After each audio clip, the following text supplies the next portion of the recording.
never say it right. Rivera. Have come to speak about this project, so I hope you enjoy it. And without further ado, there you go. Okay, thank you. Appreciate the opportunity to talk about this. It's a project that I've been thinking about. I hate to say how many years it's really been, because my passion for this began when I was a child and went with my cousin to the Museum of Science and Industry in Chicago, where they had a solar system layout. I've always thought it'd be neat to build one of those things. And so finally getting around to getting something done on that. Tony Rivera is here to pencil in corrections and add the real information and things like that. Tony has a little bit of background and things. I'll give you some advice ahead of time. If you ask him about something and he said, well, I really can't talk about that, take him at his word and stop at that point in time.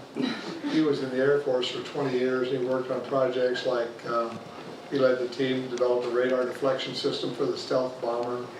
He ran the Titan missile silos when there were the nuclear threats and all that sort of thing. So he knows a couple of things that he's probably not supposed to talk about. So, he occasionally tells me when I ask him, could you explain more about that? Well, I can, I'll have to kill you when I get there. So I try to be careful about that. But Tony's real passion is astronomy. And so this is very natural.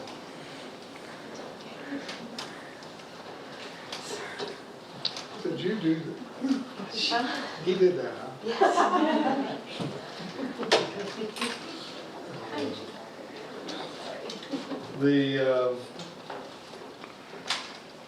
I've had for years, as I've just said, a passion for understanding and recognizing how the solar system all works together, and I think it would be well for all people on planet Earth to better understand what it's all about.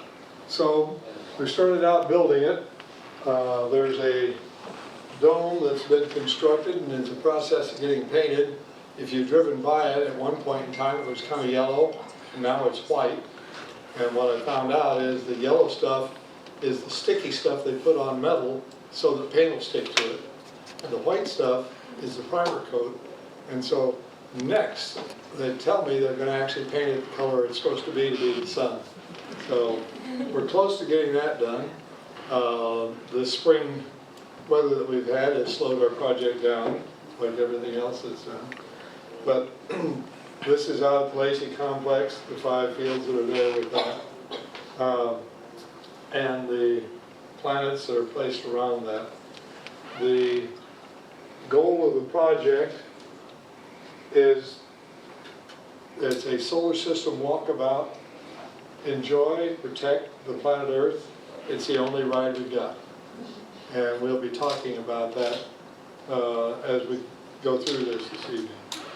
To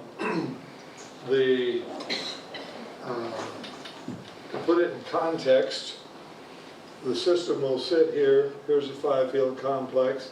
The walkway of it will go back to the road that goes along the back side of the Lacey complex out there. And the sun sits down here. Where's the sun on this thing? Just right there. Yep, by the curve there. Yep, it's down there. And so that will be the dome, and then there will be the planets lined up. And I'll talk about those things as we go, but I just wanted to give you that so that so you'll have it in the context of where it's going to be placed out there.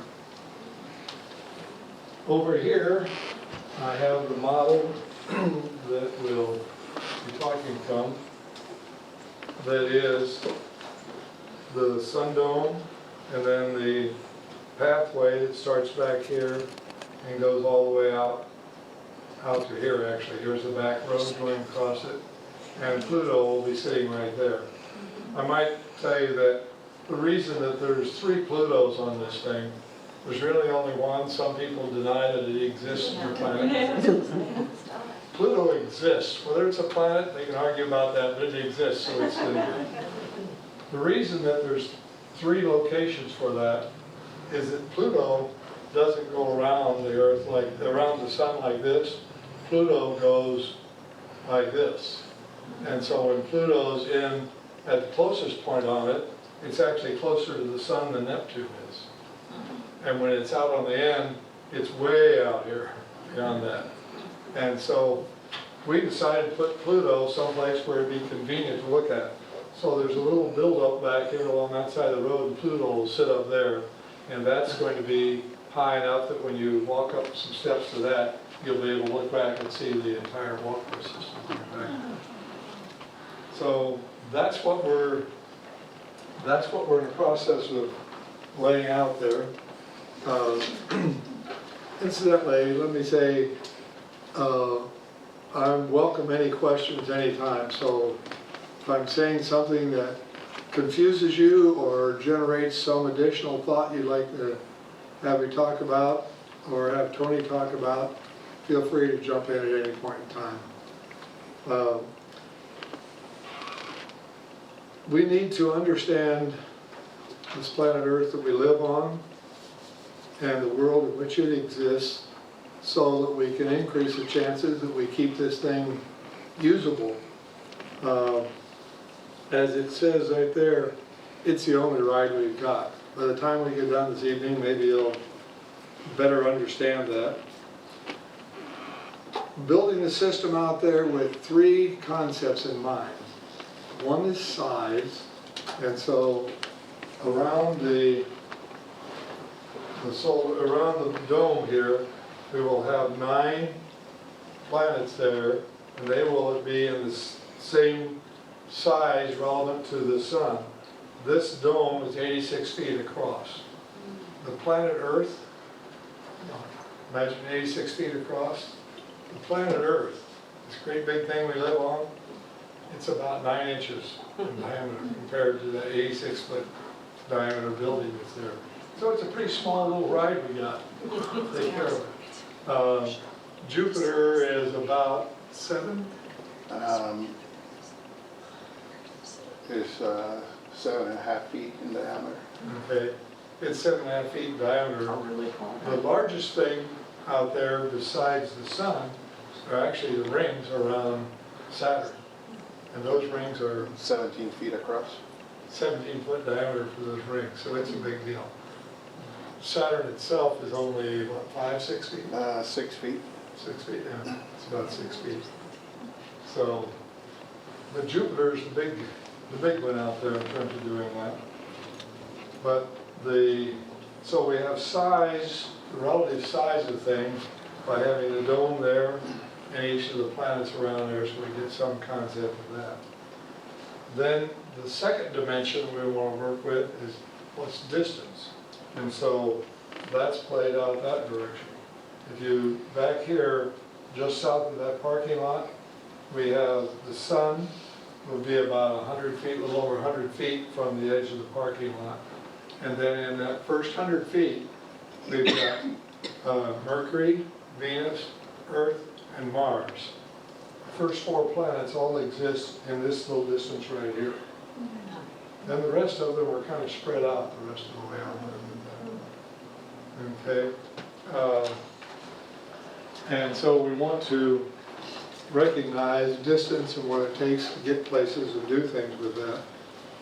And then the third thing, and this is something to happen over a period of time, figure out what we're going to do with it, will be to have along that pathway time that mankind has existed over that. So we'll have things there depicting different evolutions of man. Right now, I've got 3 things in mind that I think we'll put on there. The first thing would be a Mercury 7 capsule, since that's pretty recent in our lives. And the goal will be to build a model exactly the size of the Mercury 7 capsule. It stands about this tall, maybe something along those lines. We were looking at it again just recently. Where did we? At the NASA site out. Oh yeah, out in California. The actual capsule is in a museum out in near San Jose, California, and we saw. They're I out think it's a there. replica. No, that's, I think that's it says, the sign there talks about how they recovered it. So I believe it's the actual, they've got replicas at various museums. My goal would be to build a replica of that people can actually get into, so that you can get in and sit in the seat that, who drove that thing? John Glenn. John Glenn, yes. You can sit where John Glenn sat and have some idea of what he was dealing with. The way the thing slopes up this way, he actually couldn't reach his ear and rub his ear because there wasn't enough room to reach up that way. And I'm not sure how many tons of explosives he was sitting on top of when he got ready to go with that. Yeah, it's probably something on the order of 10 kilograms or 20 plus pounds of explosive to separate the capsule from the rocket in case of problems. The rocket itself, The rocket, the Redstone rocket, used to be a nuclear missile carrier, very small in size for today's standards, but it was 5 stories high. It's basically a big tank of fuel. yeah, those journeys are, the one I always go by, we ended up doing lighting for the space shuttle launch site out at Vandenberg Air Force Base. They never actually launched from there, but they finished it. And we got involved in it, and my favorite story of that was I was standing up on the launch pad when we were lighting this thing. The shuttle is sitting there and all that kind of stuff, and I was talking to the guy that we'd worked with all the way through that. And I said, okay, help me out here. I'm trying to understand. I recognized I had to go through security clearance to get a security badge to get on the Vandenberg Air Force Base.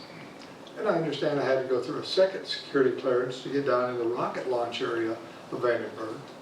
And I even understand having to go through a total third security clearance to get another badge to get down into the Slick 6, which is where the shuttle launch is. But what I'm not understanding is this black badge I have on now with white numbers on it, and my Slick 6 credentials down there at the bottom of the hill. He said, well, that's really very simple. He said, as you look at the shuttle sitting here, it weighs about 3.2 million pounds. The shuttle itself, when it comes back and lands, weighs about 200,000 pounds. The difference in weight is principally fuel. And if this thing explodes, the badge you're wearing now will not melt or burn and can be matched up to your credential down at the bottom of the hill. And what the hell am I doing up here? So I don't know what the shuttle, I don't know what the rocket weighed that he was sitting on, but it was a lot of explosives sitting on top of that. So, big pardon? fuel can, that's what. Yeah, just a lot of that. So what I want to do for purposes of time is to have things like that somebody can go in and sit inside there and have the information about what it would have been like to be John Glenn sitting there thinking about going and understanding you're sitting on top of a lot of explosives with that. Then a second item that I'm thinking we might build out there would be something like an old stagecoach. So people could get in that and see what it would have been like to get in something to ride long ways across the country and doing that. They're very small and very crowded. And people had to put up with things like that. And then the third thing that I thought of, like I said, there's a lot more to build. Third thing I thought of is to build a replica of the Mayflower. It's a little over 100 feet long from point to point, tip to tip on it. But the cabin that the 103 passengers occupied on that ship when it took off was 25 feet wide at its widest point at curve, and it was about 50 feet long. There's 103 passengers inside that. Now, if you were over 5 feet tall, you didn't stand up because the ceiling height was only 5 feet in this thing. They got on in July, and they got off the following March. No. For comparison, this room is 24 feet wide, 36 feet deep. Yeah. So it would have been a little bit larger than this room. And you go in there in July, you're not gonna get out until March, and you're sharing with 103 other people. Now, it wasn't all that bad, because by the time they got to March and they were unloading it, it was only about half as crowded, because half the people had died. Pardon? The ceiling height. Yeah, it's only 5 feet, only 5 feet tall in there. So I think for people to be able to go in there, they had cabins for the people, and the cabins were about, maybe they described them as being about the size of a single bed. And that's the room that you had, that you lived in. How many people know what have ever heard of the speed well? I hadn't either. The Mayflower, when it took off, there were actually 2 ships, the Mayflower and the Speedwell. They came down the Thames, and the Speedwell started leaking, so they stopped to repair it and so forth. And then they sailed up along the coast of England before they headed out across the North Atlantic, and the Speedwell started taking on water again. And so they finally decided that the Speedwell wouldn't go. The people who were on the Mayflower knew that their companion ship had already failed before it left land. So it's pretty amazing to think about those things. So I think having things out there so that we can have the sense of time and what mankind's gone through to get through that will be interesting. The challenges with the time frame and so forth is to try to figure out, how did we get where we are now? What kind of life did we live before this, and how do we understand the complexities of getting to that point?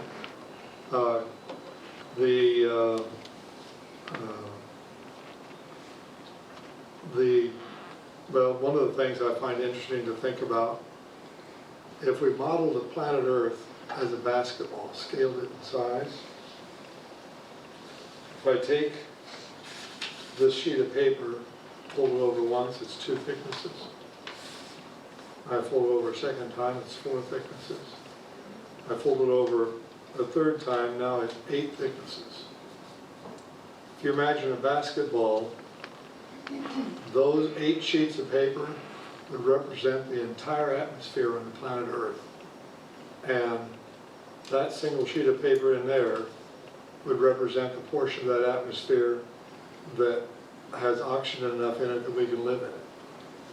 Now, if I tossed you a basketball and it had a coating that thin on it, and I pointed out to you it's a gaseous coating, but you need to be careful how you handle it, because if you damage it, you and 7.5 billion other people are going to die. You'd handle it pretty carefully. So why is it that we can't get used to the idea we need to take care of the planet Earth?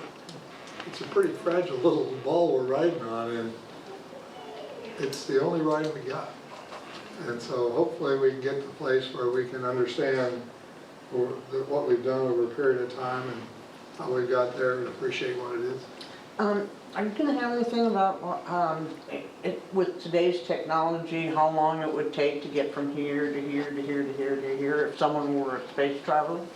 Yes, we're gonna talk about that. Let me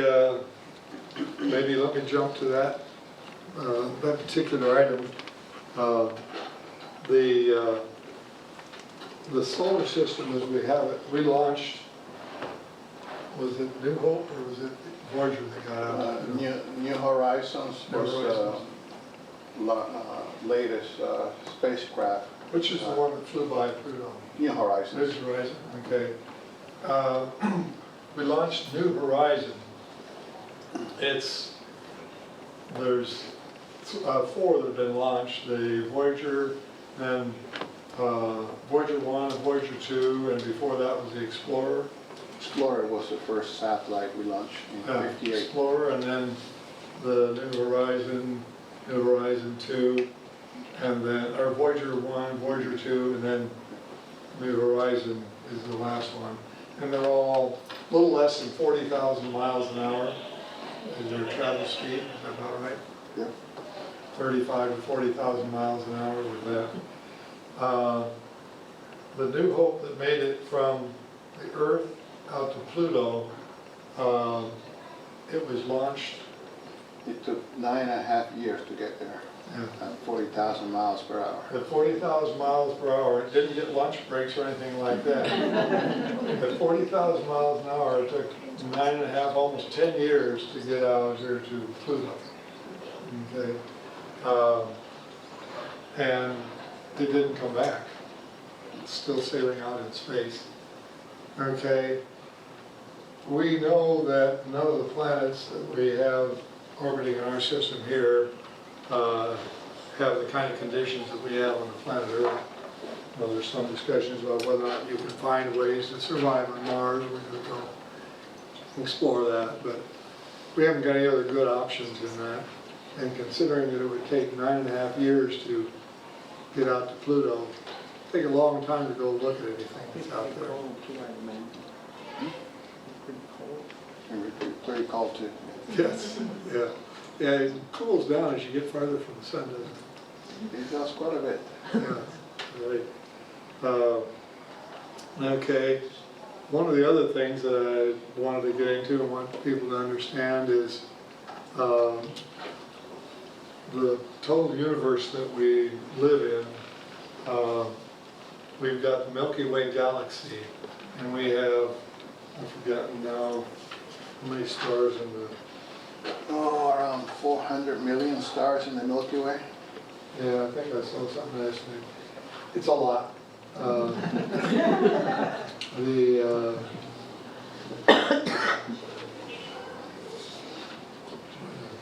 Someplace, anyway, and the galaxy is about 150,000 light years across.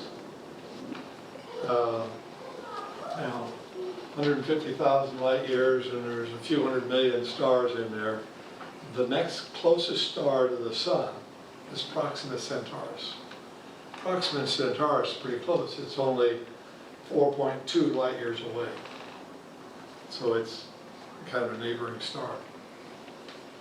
Okay, to understand what 4.2 light years is in terms of distance, that satellite that we were talking about at 40,000 miles an hour, it keeps on trucking and so forth. If you want to go out and check out Proxima Centaurus, how long do you suppose it's going to take you to get there at 40,000 miles an hour?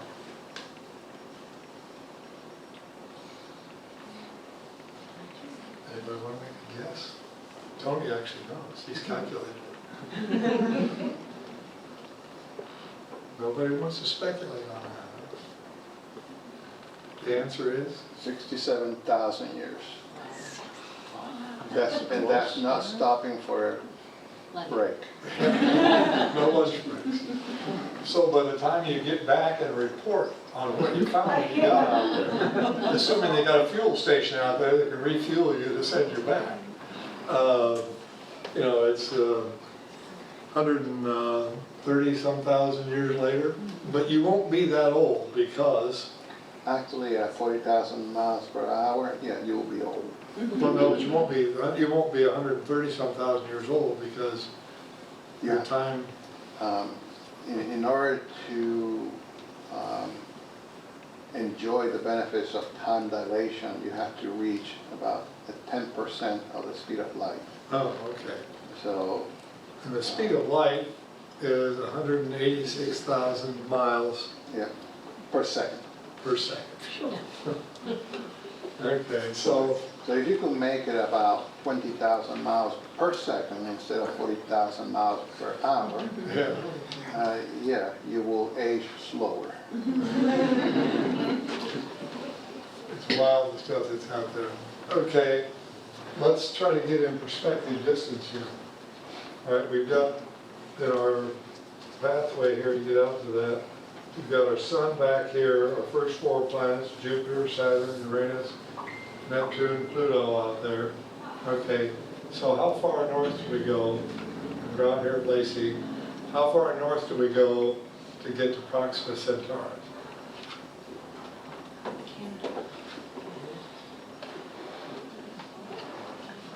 Anybody want to guess? On that scale? North of New Sharon. Yeah, it's north of New Sharon. I designed the scale out there so that we could identify where Proxima Centaurus would be. Proxima Centaurus will be sitting on the North Pole. That's the closest star out of the hundreds of millions of stars we have in our own galaxy there. Okay? It's the only ride we got. We're not going anyplace else. We've got a planet that we can live on, and we need to figure out how to make things work with that.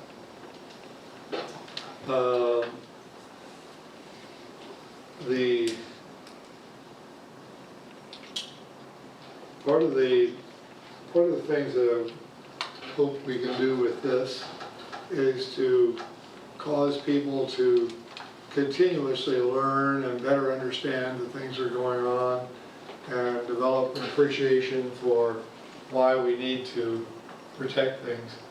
And so one of the programs I'm going to set up with this would be for school children, elementary, middle school, high school, and William Penn.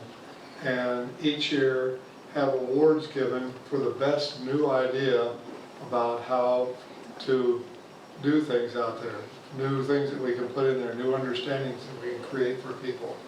The hope would be that, first of all, it gets students interested in thinking about it, because there's prizes to be had for coming up with ideas.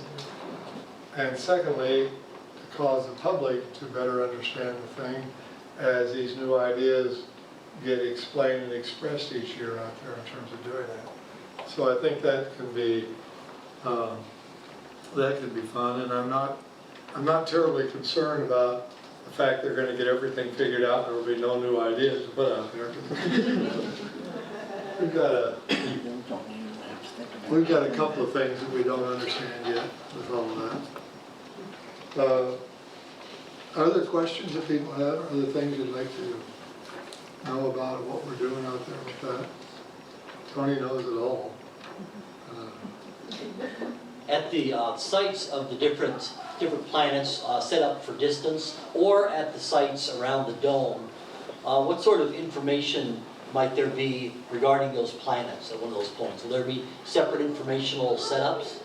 Yes. One of the things we're going to do is put a fiber optic system all the way out there, and at each planet site we'll have a video board so that we can continuously have information. And obviously one of the goals would be to create a method by which people can ask questions and put down thoughts about it so that it's interactive as we go through that. Because there's so much to understand, and I'd like to make it so that it's fun, and anybody that's curious about it can do things. You don't have to be a scientist to do that. So the video screens at each of the sites will be a big part of it, and developing information for that. Access to Wikipedia will help. Get anything you want Wikipedia. Yeah, at each of the locations, at the 9 planets around the sun, there'll be that. Up next to the sun, there obviously needs to be something to understand about the sun and what it is. We do need to have concern about a long-range plan for what we do to find someplace else to go, because about 5 billion years? Yeah, our time is limited. We only have 5 billion years before the sun goes out. Yeah. So the sun's only going to burn for another 5 billion years, so I don't know how long some of you are planning on living. Obviously, there's so many issues we've developed around it. One of the things, for example, I just heard on someplace, or just this weekend, at the rate of population increase right now, they say that by the year 2100, we'll have 11 billion people on the planet Earth. Can we sustain life with 11 billion people on it? Do we need to start finding ways to manage that? I don't know, but somebody needs to sit down and think about it before we get to that point. And it's not easy. If you are familiar with what they did in China, they were trying to cut off population, and so they created the one-child policy. And then what did they discover about the one-child policy? Everybody wanted a boy. Yeah, right. Well, but they also figured out that they started having a problem that an age group was missing, and their society started having serious problems. So they're now getting rid of that policy because they can't solve it that way. So now what do you do next? And they're having to sort that out. It's examples of the fact that it's going to be complicated to figure out how to make this thing function the way we need to function to be survivable. And things like that are not that far away. A child being born today is going to deal with issues at that level if we don't start creating the alternatives to that. So there's lots of fun things to look at out there. This of course is the dome, and then these are the planets sitting around the outside of doing that with it. We're going to try to make them look as much as we can, as much as they actually would appear if you can get a good close view of them.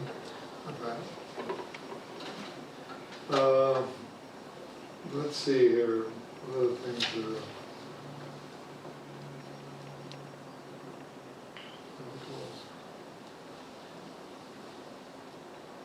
yeah, one of the things I would like to do to get an example of distances, I'd like to figure out something out where Pluto's going to sit.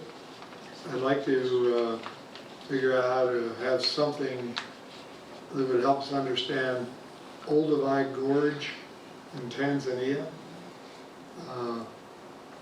About 1.9 million years ago, they believe, Professor Leakey has found things out there that he believes are remnants of mankind existing 1.9 million years ago on the planet Earth. So we've been around a while, and trying to figure out a timeline of how we evolved to the stage that we're in right now. We've obviously done, in our lifetimes, how much have we seen change? Our lifetimes and parents, grandparents that we may have known, how fast has the world changed, and how much have we done to alter the Earth during that period of time. How much plastic was there in the ocean 50 years ago, 75 years ago? And how much is there now? And what's it doing to the planet Earth and the things that are going on with it?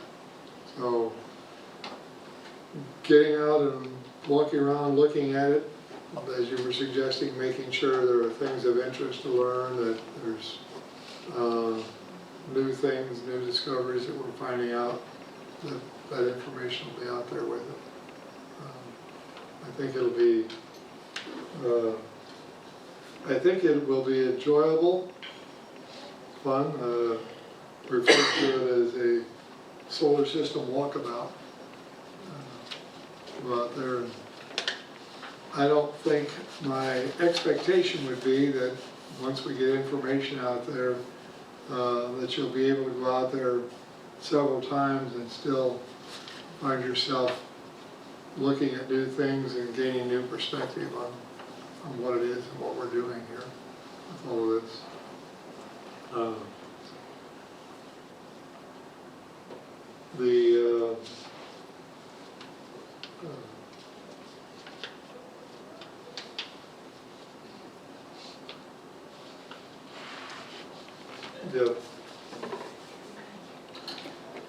The biggest challenge is to create a continuous learning experience. And that's not just for this solar system walkabout. It's for all of us because it's changing. The world we're living in is changing so rapidly. The internet, distances. The thought of having any contact with China 50 years ago, for most people, was it would never happen. We are about 6,000ths of 1 second away from Beijing, China by internet today. Some of the younger people here in the room may have actually been on some sort of game thing on the internet where they may have been playing games with people that are in who knows where in the world. How can you tell? You can't. Because it's all instantaneous to what's happening with it. And we have to work with those things. We just spent last week with a guy who was very interesting to talk with. He heads up softball and baseball operations in China. And he's primarily interested in youth and developmental aspects of it. And what he's talking about is how do you help create educational systems with softball, interactive things, so they have more motivation to get an education because they're doing something they enjoy and they entertain with that. They have right now, he estimates, about 1,000 ball fields in China where kids can play ball. His estimate is to have proportionate to what we have here in the U.S., they need 1 million. Wow. And he thinks the educational system has similar deficiencies because there's so many children who don't have access to any kind of an educational system. And we've got to know and appreciate those kinds of things and learn about them. Anything else I can tell you or help you understand about what we're doing? I'll ask another one. This may be a whole other realm of dreaming, but I know you always have another realm of dreaming ready. Has there been much thought about the interior of the dome? The development that might take place in there? I've been inside and it's a lot bigger when you get in than it looks like from the outside. Yeah. Actually, the original intent, original thought was that we would put the models of the scale size models of the planets inside that dome. But once we started looking at trying to do that, it became impractical for several reasons. If you're going to have an interior of a building and you're going to invite the public in, you end up with sprinkler systems and number of doorways you have to have and all that, and several other things you have to do, and it became impractical to actually have the interior. So we're going to have to use it in a different way. I'd like to find a way to utilize that, but right now, getting this system built is enough to keep us occupied. My hope is that we get this thing completed yet this summer. We actually started to try to build this 10, 15 years ago. I think I got notes going back 20 years ago. 20 years ago, okay. And so it's been a long process building it. There's just so many questions that you keep asking yourself of how we're going to meet the various needs that cause people to be curious, to go out and look at it, to think about it when they go by it to gain the benefits that we need to gain, of appreciating that we got a pretty good deal of getting to live here on this planet Earth and enjoy the things we do. And so I don't think I do not envision that we'll ever be done with this project. But I'd like to get the initial model of it up and get that going. Will the dome be lit? The outside of the dome? Yeah, I know you're Yes. gonna paint it sun color, Yes. but In fact, I if you didn't know if there was go gonna be just a little lighting. bit west of it, you'll see where there's been some trees cut down. I had Carl Drost on task. My goal would be that the dome at night, the sun dome at night, will be lit up so that when you're coming down 163, you'll see that over there. That sounds cool. You can already see it in the winter because the leaves are all gone. Yeah. So when it's lit, you'll definitely. Yeah. Yeah, so we're gonna, So on a personal note, when you were a little boy, did you sit and look at the stars at night? yeah. I've been curious about everything ever since I can remember, so yes, I tried to understand those things, but I haven't figured them out. Until he told me I couldn't get any of this stuff sorted out. Is this going to be part of the actual bike path? We've done some thinking about having the pathway so that you can go by that. We've got to make sure that at the same time that we make it accessible, we don't get in the way of people that are out there wanting to spend time with that. In fact, one of my most recent wild concepts, we were out looking at the new hotel that we're building out there, and we want to have bicycles available for people there so they can go get on the trail and so forth. And then we got thinking about it, and this is going to take a little doing with the state to get the permission to do it. But what I want to do now is to build a pathway underneath. The highway actually goes up as it comes past it, and then starts dropping down when you get to the Walmart intersection. I think we could put a bike tunnel underneath the highway there, and then just have a path go straight to Lacey from there. So not only bicycles, but it'd be a walking path, not that far. Have a recreation complex tied together with that so people can get back and forth to it. I didn't know anything about the hotel. Yeah. To the gentleman that asked the question about looking at the stars, I've been doing that for a number of years, I think, since I was probably 6 or something like that. Yeah, I have that problem too. So I have built some telescopes in my life, old handcrafted, but Joe purchased a telescope some years ago. And one of the things we plan to do is to put it out there somewhere on the path.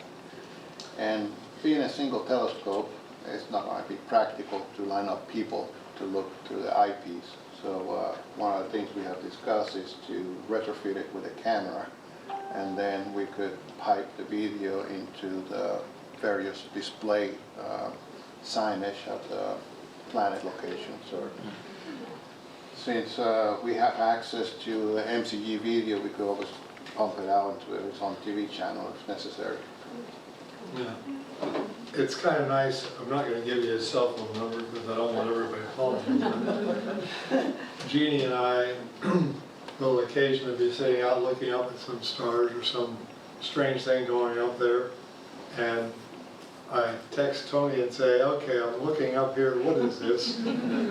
He knows. Never stumped him yet with anything I asked about. So I'm glad you brought that up, because that is another dimension, another direction we can go with this whole thing, is to have the ability to look at video systems through telescope type things and explore that. How far we go with that, who knows? But there's a lot of things going on out there in the universe that are very interesting, and I think we can find ways to get that interconnected with what we're doing out there on the site.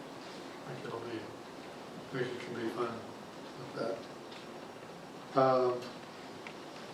had another thought, but I lost it while it's the problem I have when I talk to Tony. It's me out in space and yeah. He's been looking at the stars for a long time, seeing things differently.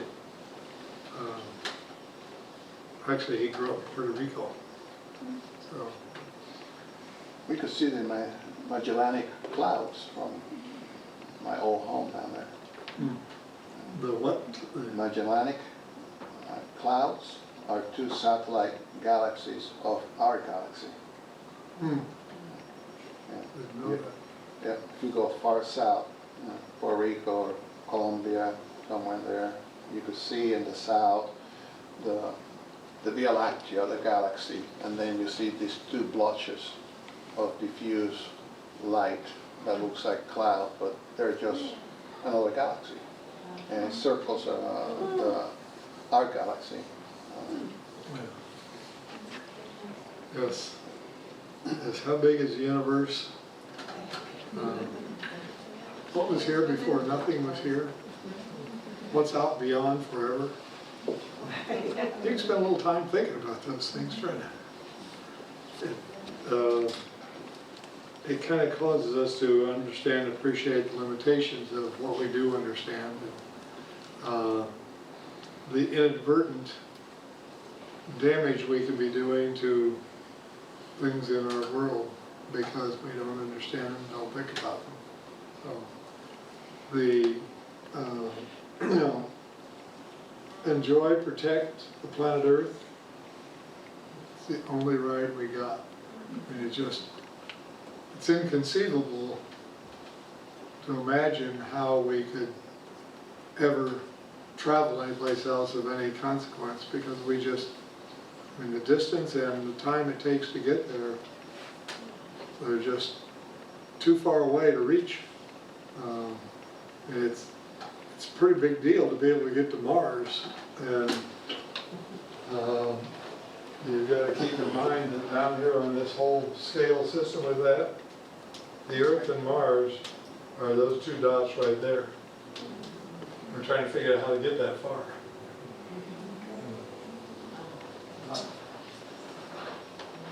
Not a simple thing to do.